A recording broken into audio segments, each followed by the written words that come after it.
celebrate 8 amazing years of I Am Worldwide. Tonight, we don't just look back at our success, we honor the people who made it all possible. To our loyal distributors, sino kaya yun ngayon? Sino? You better know it, it's you. To our loyal distributors, thank you for believing in our mission and for tirelessly sharing our hope and opportunity that I Am Worldwide stands for.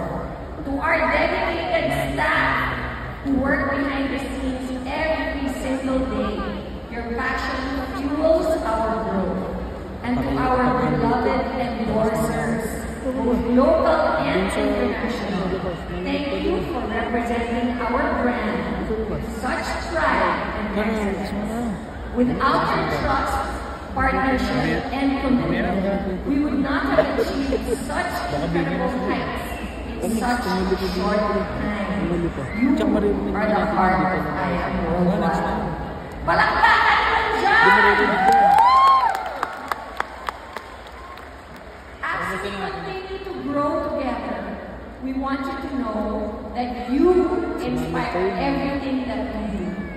Every product that we develop is designed around your needs to empower your business, your health, and your families.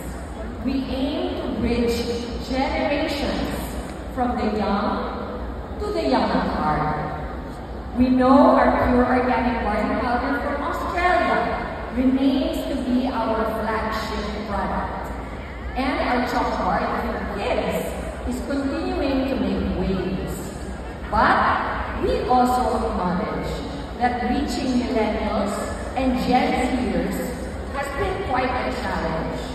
So after much thought, creativity, and innovation, we've created something that will make you all excited and proud and help you connect with them very, very easily. Are you excited to know what it is? Tonight, are you ready?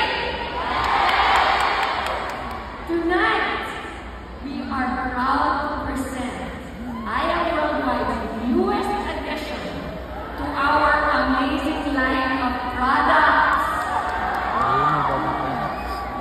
Parang kulang sa excitement.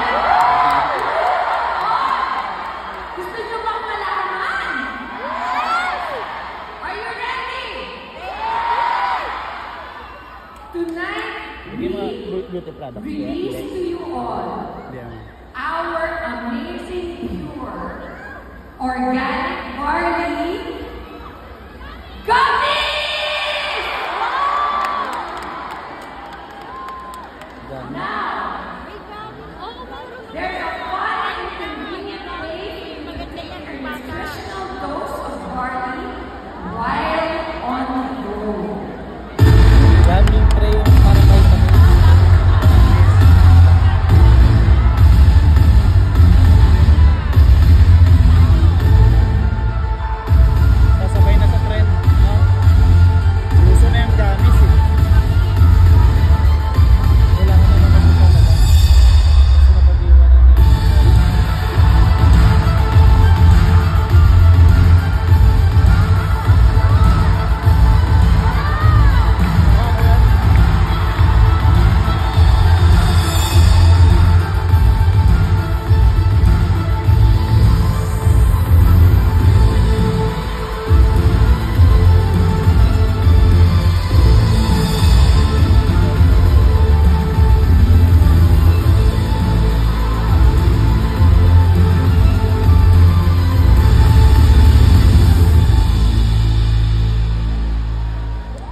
all happened.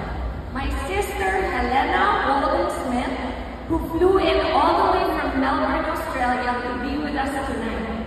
She led the charge in finding the perfect manufacturer and overseeing every detail of this journey. But before we call her on stage, let me share this verse that truly captures what this milestone means for all of us.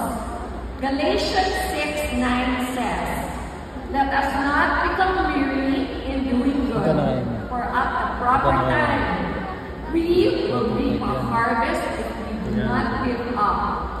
Meron bang mag-give up dito? Wala! Let us keep doing good, for it is the Lord's promise that we will have a harvest in time. This verse reminds us that every seed of faith, effort, and perseverance is planted together has brought forth a harvest of blessings, and this is only the beginning. Let's continue to do good, to dominate with purpose, and keep glorifying God through everything we do.